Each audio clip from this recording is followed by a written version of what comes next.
Okay, so recently I was driving in my car and saw a pickup truck pull up next to me to my left. I saw that pickup truck in the next lane abruptly stop and reverse. There was a white man inside of that car.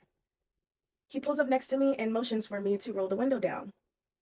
I look over at him and I'm like, fuck, fucking white dude. Because even though I live in North Hollywood, I also live on the border of Burbank, which is extremely racist. And any person of color knows that their racism they've experienced has been more microaggression-y, but racism is racism. So I see him motion for me to put my window down. And the first thing I'm thinking is, fuck, I can't see this man's hands. Some random white dude in a pickup truck. I don't know what the fuck this dude is going to do. What should I do? That's my first thought.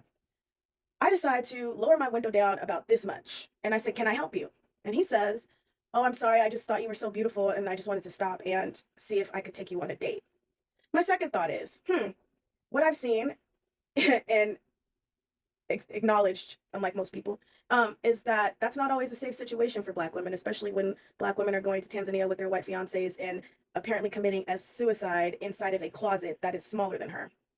And that white man comes home and gets away with it. Or I could go on and on and on. So my second thought is, what kind of white man is this? Is this a closeted MAGA man who wants to have another Black woman on his body count? Because that happens. I get a lot of Confederate flag toting white men in my DMs trying to do sexual things with me or fetishy things with me. It doesn't happen anymore now that I'm way more outspoken. I think they can read that I'm not to be fucked with. But in my past, that has constantly happened. So I'm thinking, what kind of white man is this? Is this a closeted MAGA man who wants another body? Is this a serial killer? Is this somebody who gets off from, just the idea of dominating a Black woman? Is this a white guy that fetishizes Black women? Because that happens as well. I've had Black men say very cringy, white men say very, Freudian slip. I've had white men say very cringy things to me regarding my Blackness, my skin, my body, etc. In their efforts to try to get with me. Efforts didn't work. Or is this, in my opinion, a rare type of white man who is fully aware of the world we live in and my existence in the world, someone who could be a safe place for me in my Black womanness if I gave this dude a chance? Those are literally all the fucking things that clocked in my brain in a matter of minutes.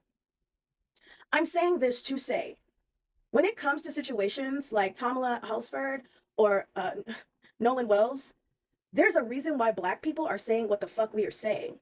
And I'm very happy to see so many white people understand that. But at the same time, I see white people deflecting from our talking points to act as if we're using the race card. And it's 2026 and you still don't fucking get it.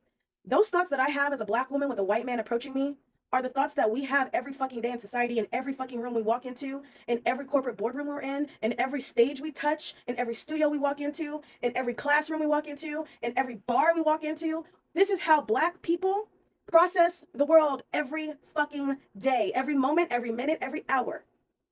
This is what it is like mentally for us. So when we say these little Black kids should not be around a group of only white friends, there is a reason, because this is our existence. And when you don't have that awareness and you send babies out into the world thinking that they're safe, you tend to find out they're not.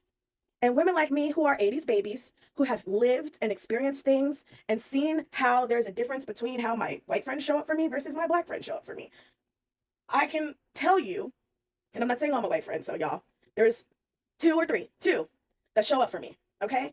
But they're not even really white. She's Australian. Anyways, all this to say, through my years, I've experienced and seen a difference in how I am shown up for versus how I show up for others, based on race as well within friendship groups. And it is what it is. Like, those things you do have to slough off as a Black person. But knowing how we mentally have to do calculations in every moment that we're in is why we are saying we cannot let these babies just go out and be the only Black person. As a woman, I would never put myself in a position to be the only white person in a friend group, a Black person in a friend group. I never would do that, because we know, because we've been shown that when it comes push to shove, white folks will always gaslight us. White folks will always minimize our thoughts and feelings. White folks will tell us that we're crazy. And we have had to suffer in silence for so long. We are just now in an era where we're actually discussing these things. But it kind of pisses me off that in 2026, after we're clearly seeing what's happening, that now there are still some of y'all white folks that still want to sit back and act like we're making shit up. And respectfully, y'all can go fuck yourselves, because you don't know what it's like to be in this skin. You don't know what it's like to be in our world. And you know what? You couldn't even handle it for an hour.